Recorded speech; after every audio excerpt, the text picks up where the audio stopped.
8h06 sur Europe 1. Allez, place à la revue de presse d'Europe 1, Olivier Delagarde. On commence avec une petite phrase qui est encore abondamment commentée. Notre pays doit être prêt à perdre ses enfants. Oui, c'est le général Fabien Mandon, le CEMA, comme l'on dit, chef d'état-major des armées, qui l'a prononcé devant les maires réunis pour leur congrès annuel. Une phrase qui fait bondir les oppositions, constate Clément Dagnès de l'Opinion, qui consacre sa une à cette affaire. Une phrase reprise en boucle dans une forme tronquée sur les réseaux sociaux.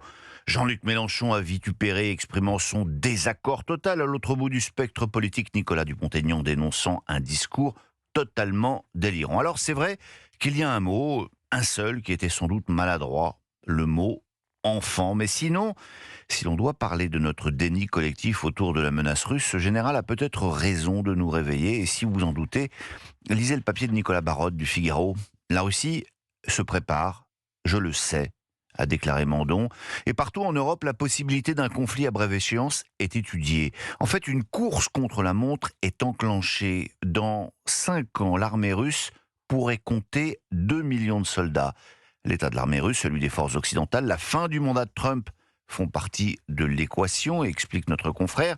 Les Américains, eux, sont focalisés sur la Chine et Taïwan. Au Pentagone, une horloge visible de tous les officiers fait le décompte avant 2027, a encore révélé le général Mandon. C'est à cette date, effectivement, que la Chine pourrait tenter de s'emparer de Taïwan. Et afin d'ouvrir un front supplémentaire, la Russie pourrait coordonner avec son allié sa propre offensive contre l'Europe. Dans ce contexte, les dernières propositions de Donald Trump à l'Ukraine sont également très inquiétantes. Zelensky, de nouveau fragilisé par Trump, annonce les Échos. Le plan Trump cède aux exigences de Poutine.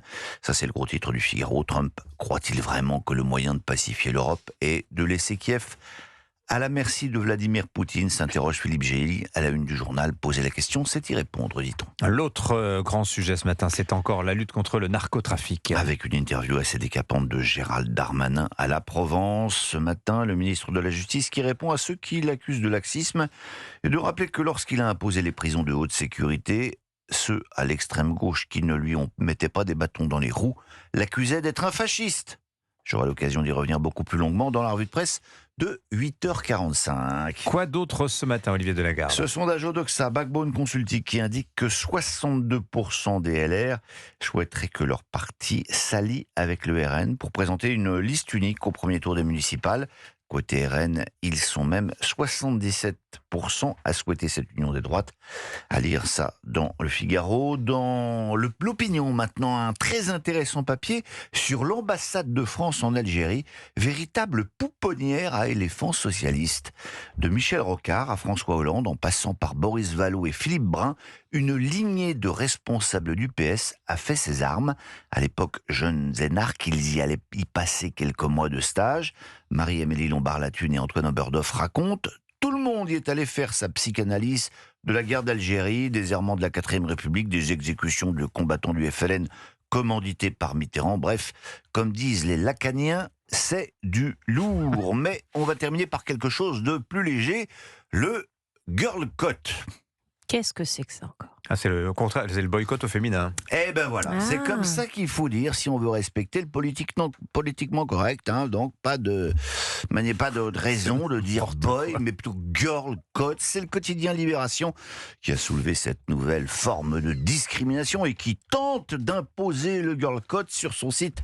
Le Figaro est plié en deux de rire parce que boycott n'est pas formé avec le préfixe boy. Bah oui. Bande d'ignorants. Bah oui. Ça vient de Charles, c'est boycott. Vous savez ça, Anissa? C'est ce que l'on appelle une antonomase, précise Alice Develay. Bref, tout le monde peut se tromper. Et une bonne revue de presse, c'est une Delagarde. Donc, merci Olivier. Heureusement qu'il y a le Figaro quand même. On vous pour remettre retrouve de l'ordre. exactement. Voilà. On vous retrouve à 9h moins le quart.